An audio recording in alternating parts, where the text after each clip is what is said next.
Hey everyone, welcome back. In this video, I'll show you guys how to fix the Nordea network error in mobile banking. First, check your internet connection and make sure that it is stable. Try switching between Wi-Fi and mobile data to see which one works better. Then, turn airplane mode on for a few seconds. Wait for about 10 to 15 seconds and then turn it off. Next, this will refresh your connection.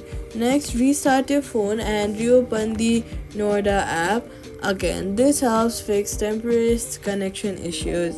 Then, make sure the Nordea app is updated to the latest version from the App Store. Go to the App Store, search for the app, and update the app if you've already not updated it.